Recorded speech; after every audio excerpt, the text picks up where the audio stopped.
Hi, I'm Jenny LeRoy with Cutler Investment Group. I am our Director of Institutional Services, and I'm here today to talk to you about retirement plans. I'm going to talk about the type of different retirement plans that are out there, and then I'm going to talk about the importance of planning and some common mistakes that people encounter when planning for retirement. There are lots of benefits of having a retirement plan for both the employers and the employees. The benefits for the employer of offering a retirement plan is attracting and retaining talent. If you have the right benefits, it can help bring in the right employees to work for your company. There's also tax advantages. Everything the employer is putting in for those employees is a tax deduction, great benefit, plus you avoid payroll taxes on those employer contributions. Employee benefits. Everything you're putting towards your retirement is portable. That money goes with you when you transfer jobs or retire. It's your money and it transfers with you.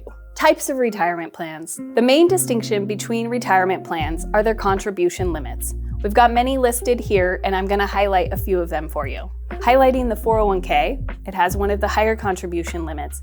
As an employee, you can contribute up to $23,500, not including your employer contributions. And if you're over 50, you can do even more.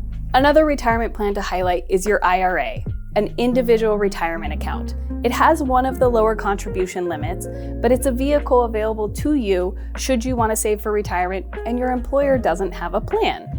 An IRA has a contribution limit of $7,000 a year. If you're over 50, you can do $8,000 a year. Once you decide which retirement plan is right for you, you then focus on designing the plan to fit your company needs and your employee needs.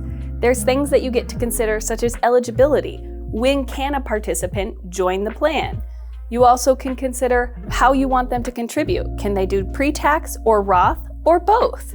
Then you get to decide as an employer, do you want to do matching? Do you want to do a safe harbor contribution? Do you want to do a profit share? You get to define that within your plan design. Should you choose to do an employer contribution, you also get to design a vesting schedule, which means ownership, when that money becomes theirs. Now you're being very generous giving them an employer contribution, but hopefully they will continue to work for you. That vesting schedule can be immediate, it can be 1 year, 2 year, or up to a 6-year vesting schedule. Once you've designed the right plan, the next step is designing what investment choices you want to offer within the retirement plan. When picking a portfolio to invest your retirement funds in, you want to consider your tolerance. What is your risk tolerance? Does market volatility make you nervous, or are you okay with it? And then you need to consider your capacity. When do you need this money? How long do you have until retirement? And those two together equal suitability. What investment is right for you? When considering which investments to offer within the retirement plan, it's advisable to utilize a professional. That's when you can bring in an investment advisor to help you build the lineup for your participants. So you've designed a great plan, you have your investments set up, and now we want to make sure participants are utilizing this plan. If they're not saving for retirement, there's lots of risks. Number one risk is running out of money. 45% of people that retire at age 65 run the risk of running out of money. That's a scary stat. As of 2023, 48% of households 55 and older have nothing saved for retirement at all. Another risk of not saving for retirement is relying on others. If you haven't saved for retirement, you're going to have to rely on family members or the next generation. Now, being financially sound, we don't want to have to rely on others. I know kids cost a lot of money, but we honestly don't want them to have to support us in retirement. Another risk of not saving for retirement is limiting your lifestyle options. You finally got to that point of retirement age and you have all these fun things planned, but if you haven't adequately saved for retirement, you're not going to be able to do the things you planned, like travel or enjoy your hobbies. So making sure we save enough for retirement is really important. So how to start saving? Start as early as possible. That one's kind of a given, but honestly, it's never too late to start. So start as soon as you can. Take advantage of your employer-sponsored plan. I touched on IRAs, they have lower contribution limits. If you're lucky enough to work for a company that has a retirement plan, take advantage of that. Set goals and make a plan. It's really important once you decide to start, set some goals. Maybe you're going to start at 3% because that's what you can afford today, but think about increasing it an additional 1% maybe in 6 months or a year from now. Diversify your investments. It's really important that you have a diverse investment portfolio.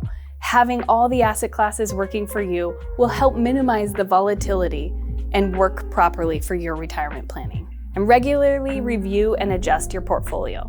Life changes, things happen, and we need to adjust our retirement savings just as our life makes adjustments.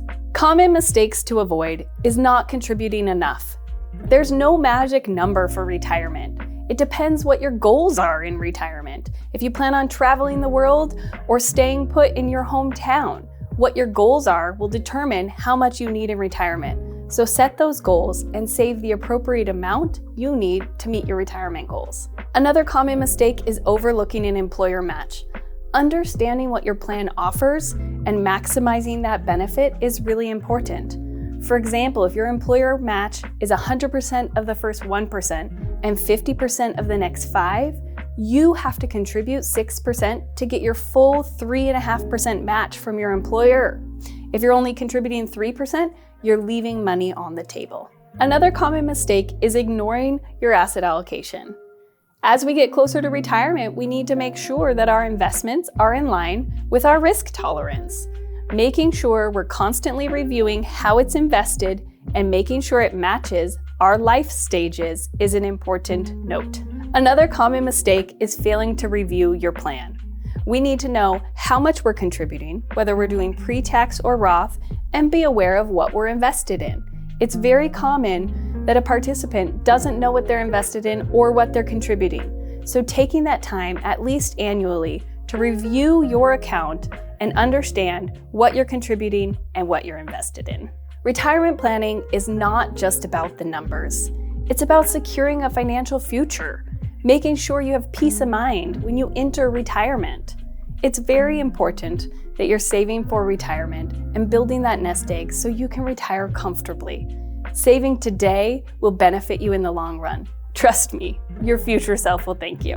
Thank you for joining me as I talked about retirement plans. If you have any additional questions about retirement planning, whether you're starting out or nearing retirement age, feel free to reach out to me or any of our financial experts here at Cutler. Thank you.